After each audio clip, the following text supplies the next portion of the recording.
صراط مستقيم قل هو الذي أنشأكم وجعل لكم السمع والأبصار والأفئدة قليلا ما تشكرون قل هو الذي ذراكم في الأرض وإليه تحشرون ويقولون متى هذا الوعد إن كنتم صادقين قل إنما العلم عند الله وإنما أنا نذير مبين فلما رأوه زلفة سيئت وجوه الذين كفروا وقيل هذا الذي كنتم به تدعون قل أرأيتم إن أهلكني الله ومن معي أو رحمنا فمن يجير الكافرين من عذاب أليم قل هو الرحمن آمنا به وعليه توكلنا فستعلمون من هو في ضلال مبين قل أرأيتم إن أصبح ماؤكم غورا فمن يأتيكم بماء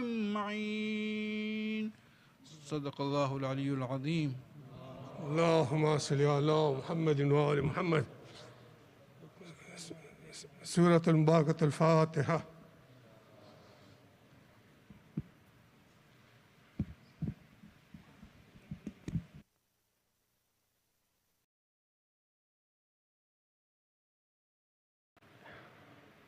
إن الله وملائكته يصلون على النبي يا أيها الذين آمنوا صلوا عليه وسلموا تسليما الله أكبر الله أكبر الله أكبر الله أكبر أشهد أن لا إله إلا الله أشهد أن لا إله إلا الله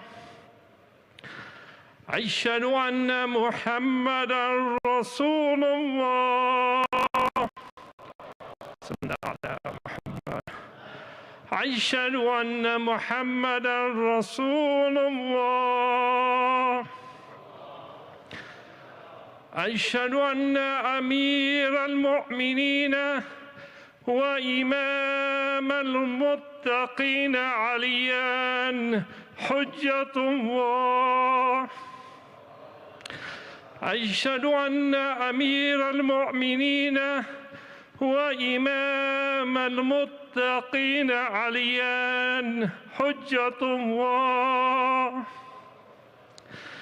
حي على الصلاة حي على الصلاة حي على الفلاح حي على الفلاح حي على خير الأمل حي على خير الأمان الله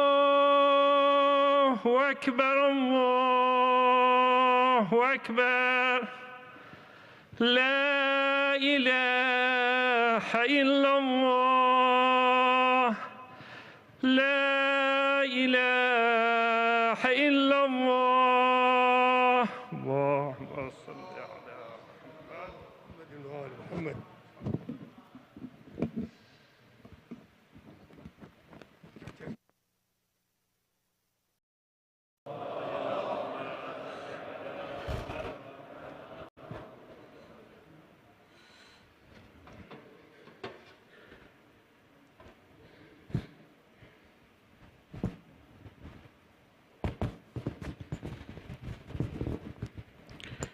السلام عليكم ورحمة الله.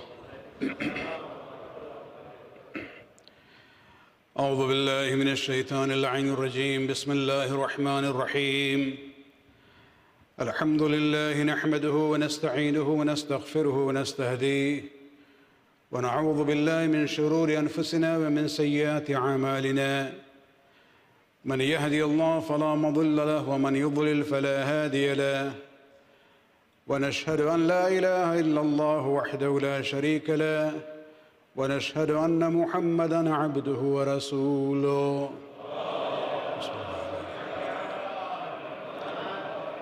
سيد المرسلين وخاتم النبيين ورحمة للعالمين وصلى الله على آله الطاهرين الذين أذهب الله عنهم الرجس وطهرهم تطهيرا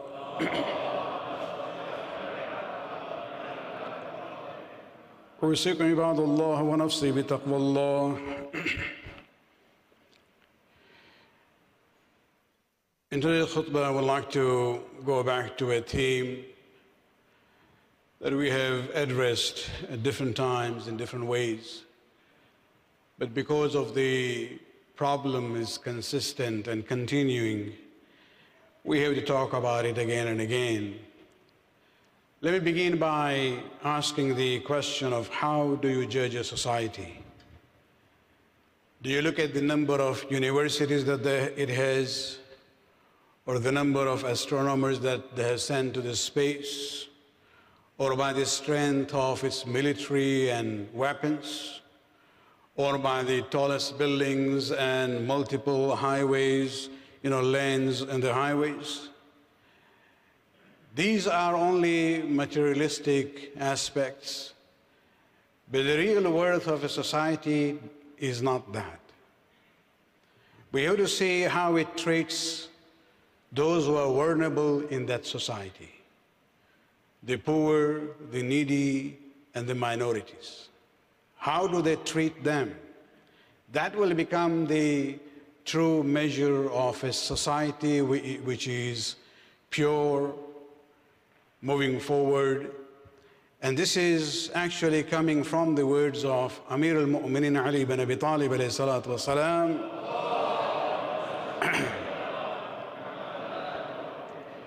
In the famous document that he wrote for Malik Ashtar, where he says to him, make sure you dedicate a time where your guards and your police and your army people are far away, so that the common man can come to you and express his own, problems without any fear. And then he says, his statement to Malik Ashtar is based on a hadith of the Prophet, where he says, فَإِنِّي سَمِعْتُ رَسُولَ اللَّهِ صَلَّى اللَّهُ عَلَيْهِ وَآلِهِ وَسَلَّمَ يقول في غير موطن. He says, verily I have heard from the Messenger of Allah saying this in more than one occasion, multiple times. And what did the Prophet say? لن تقدس أمة لا يؤخذ للضعيف منها حقه من القوي غير متتعتع. The Prophet says that no community or no nation can gain any taqaddus, sanctity, purity, perfection. These are all different meanings of the word, taqaddas. No nation can ever gain perfection or purity in which the weak does not get his right without the fear of being treated roughly. That is the criteria, given by Amir al-Mu'minin 1400 years ago. Look at the situation in the United States of America at the moment. The only superpower with great wealth, resources. It's not a country, it's a continent by itself, with the most advanced, level of science and technology. All these things are good. But look at this whole issue of interaction between the people. This whole issue of race relationship between the citizens of this country. Abraham Lincoln signed the Emancipation Proclamation on the 1st of January, 1863. Yet 159 years after that, we still see this race problem. And it's not just coming there in a very subtle manner. The way it manifests in form of violence. Last Saturday, 10 Afro-Americans were shot dead by an 18-year-old white gunman who was filled with this racial hatred, fueled by this, right-wing theories and ideas. And just think about that level of bughz and hatred that he had towards the Afro-Americans, that he drove more than 3 hours from his town, and he looked to the, Google to find a town which is predominantly of black. So he drives 3 hours. If somebody was just, a little bit loose, you might be able to come back to the senses. But 3 hours, and that hatred is still there. It shows that there is something very deep as far as this racism, in America is concerned. And then he drives there, and he ends up killing 10 Afro-Americans. And this is not just one, random. There are so many other examples. I can very quickly go through, 2 or 3 of them to show the diversity, even this in the violence and this this racism attitude. In August of 2019, 21 people were murdered by another 21-year-old white gunman. And he did this in his own words. He says this was a response to the Hispanic invasion of Texas. Mexican people there, he doesn't know that Texas belonged to Mexico anyway. And he drove 10 hours from Dallas to one of the border towns so he can kill this, Hispanic, people there. You have a black community church attacked 4 years ago by, again, someone who, considered himself to be white supremacist in the South Carolina, killing 9 individuals. In Pittsburgh, Pennsylvania, October 2018, a white man again goes into a synagogue shouting, "All Jews must die," and ends up killing 11 worshippers. So you see, it's not only black, it's just minorities in general, whether it's black or Hispanic or the Jewish people. And this is where, when you look at the right-wing commentators in the media, they try to explain this away by saying that this is not hate crime, this is a mental health issue. This is just an individual, isolated, case. In other words, they are saying it's just a bad apple, that's all. If a Muslim had done that, this mental health issue is never explained there, that maybe, he was mentally disturbed. No, he will not be considered to be a bad apple. Rather, the whole cart would be considered to be bad and rotten. And the whole Muslim community, especially the religious leaders, would be expected to apologize for what that one individual had done, if he was from the Muslim background.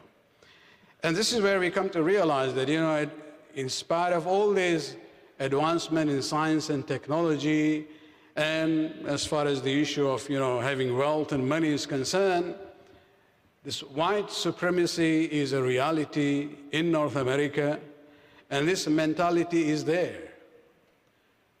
Begins from the family environment and the friends that they, associate with, and this is basically increased and fermented more by the cable news and the social media. The way it manifests is at a different level.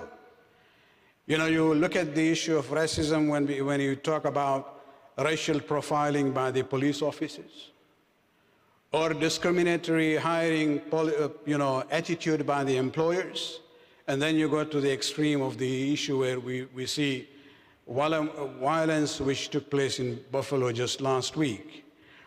And when you look at all these issues, whether it was during the days of Clinton or Obama or now Biden, they always identify this gun control as an issue. And I don't deny that. There is a problem in US. But they are only looking at the end result, which is the violence committed by weapons. That is not the solution. That is part of the solution. But the main solution starts from the mind of the people. You really have to work on the society so that they can get rid of this problem known as racism, whether it is through the religious teachings or because of their social settings, and that is the root of the problem. And this is where we come to realize that the secular democratic system has not yet been able to provide a peaceful solution for the human society. إن أحسن الحديث كتاب الله العزيز بسم الله الرحمن الرحيم والعصر إن الإنسان لفي خسر إلا الذين آمنوا وعملوا الصالحات وتواصوا بالحق وتواصوا بالصبر.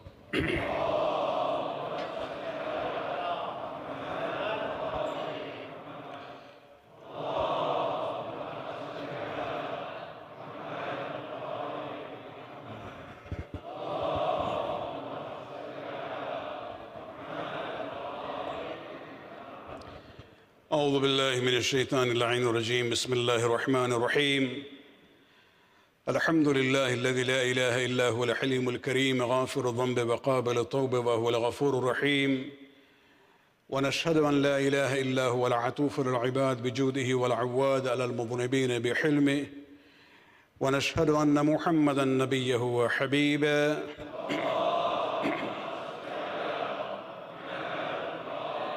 سيد المرسلين وشفيع المذنبين ورحمة للعالمين صلى الله عليه وعلى آله الداعين إلى سبيل الله بالحكمة والموعظة الحسنة قادة الأمم وأولياء النعمة ومعدن الرحمة أوصيكم عباد الله بالتوبة أما سلف من ذنوبكم. This issue of racism is not only an American or a Canadian problem. Even the Muslim world, even now, 1400 years after the advent of Islam, is still suffering with racism.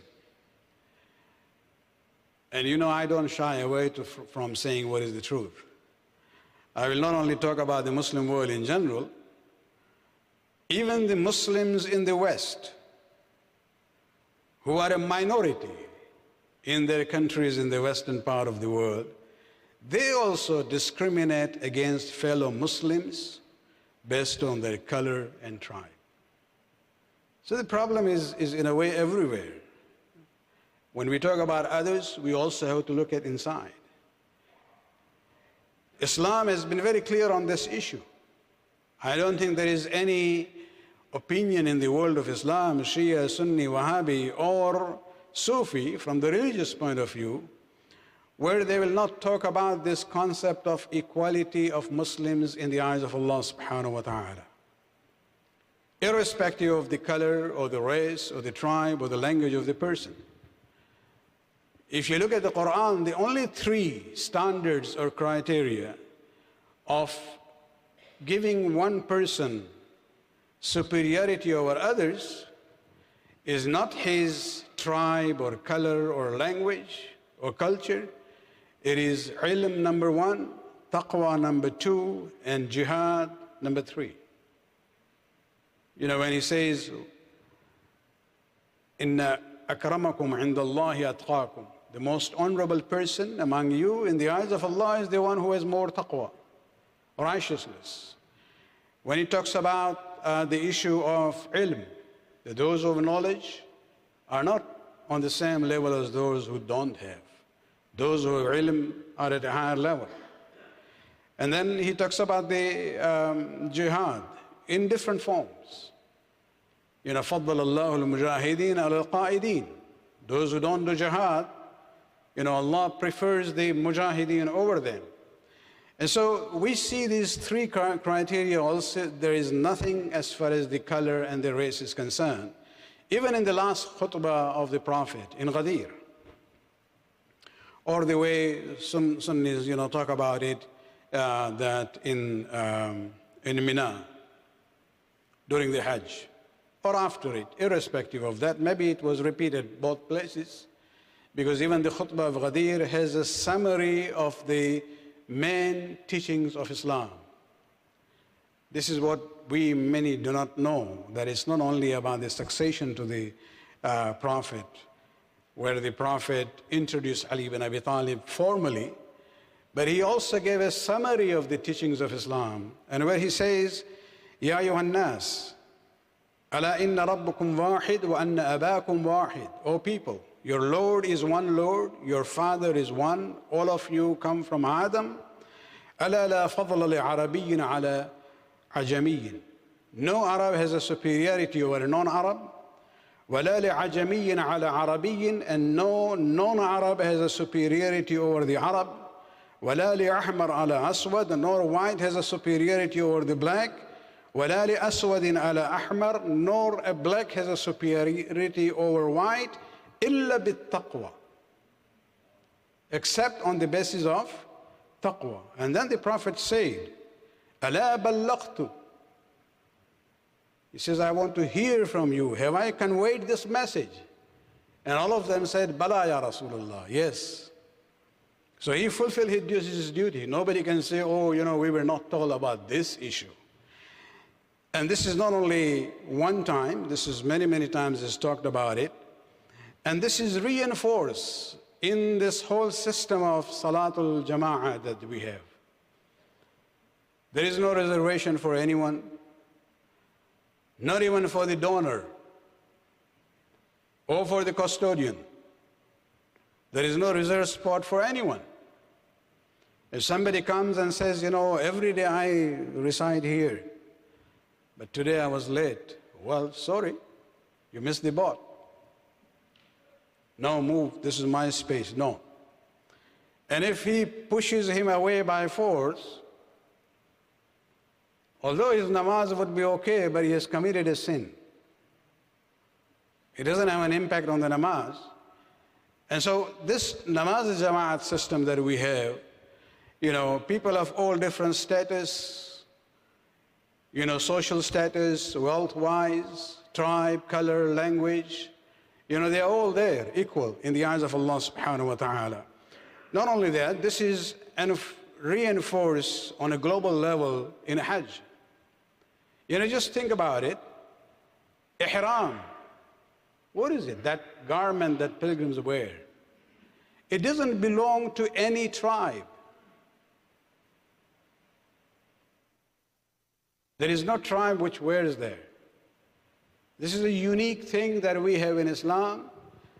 Basically, when you are going for the Hajj, you are being told that you basically get rid of all identification marks of your tribe or nation or ethnic background.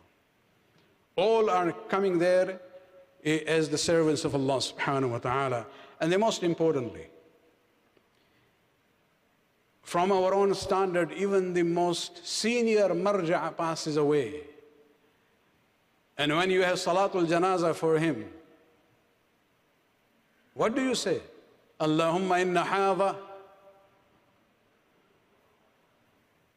al-marja' ayatullah al-uzma al-hajj, so and so. No.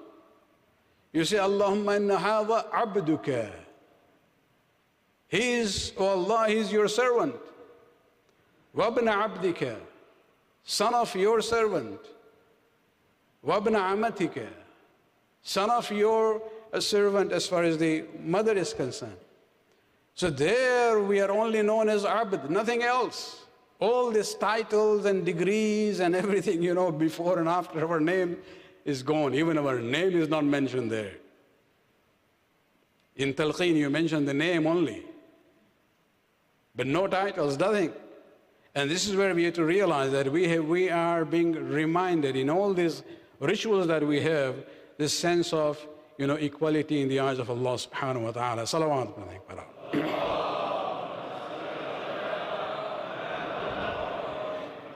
Let me end with the quotation, and I quoted this many times before also, but it's relevant here just to remind ourselves. the impression of the most famous Muslim of North America in this century, Malcolm X. When he became a Muslim, in a sense, he abandoned the nation of Islam and became a Sunni Muslim.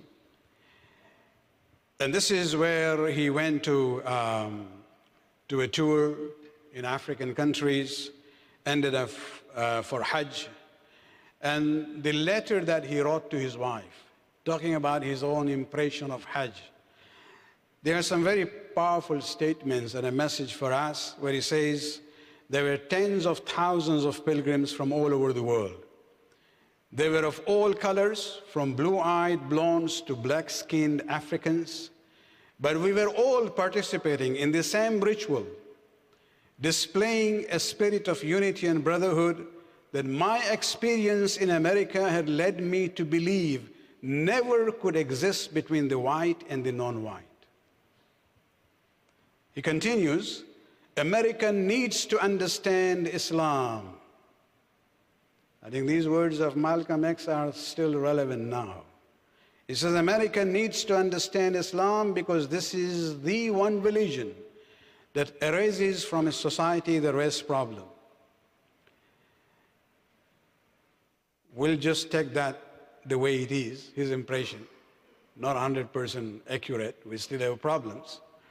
Throughout my travels in the Muslim world, I have met, talked to, and even eaten with people who in America would have been considered white, but the white attitude was removed from their minds by the religion of Islam.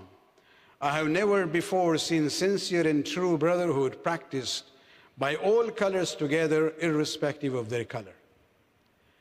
And this is where we have to really, talk about this issue from our own religious, teachings, and reform ourselves, as well as portray that message to the rest of the society. That is our duty as far as our migration to this part of the world is concerned. May Allah subhanahu wa ta'ala give us the tawfiq to understand the true teachings of Islam and to be true to what we do in our daily life according to the commands of Allah subhanahu wa ta'ala. اللهم صل على سيد المرسلين وشفيع المذنبين نبينا محمد صلى الله عليه وآله وسلم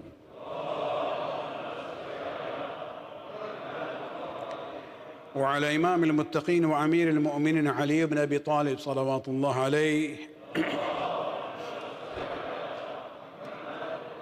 وعلى سيدة نساء العالمين سيدتنا فاطمة بنت رسول الله صلوات الله عليها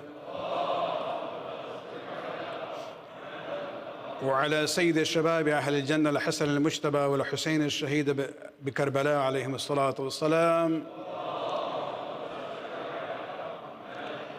اللهم صل على أئمة المسلمين علي بن الحسين ومحمد بن علي وجعفر بن محمد وموسى بن جعفر وعلي بن موسى ومحمد بن علي وعلي بن محمد والحسن بن علي عليهم الصلاة والسلام اللهم صل على مولانا الحجة بن الحسن صاحب العصر والزمان ما أحيا آثار البدء والطغيان هادي بأمنية الشرك والنفاق حاسد فر البغي والشقاق صلوات الله وسلامه عليه وعلى آباء الكرام ما اتصلت الليالي والأيام اللهم عجل فرج وسهل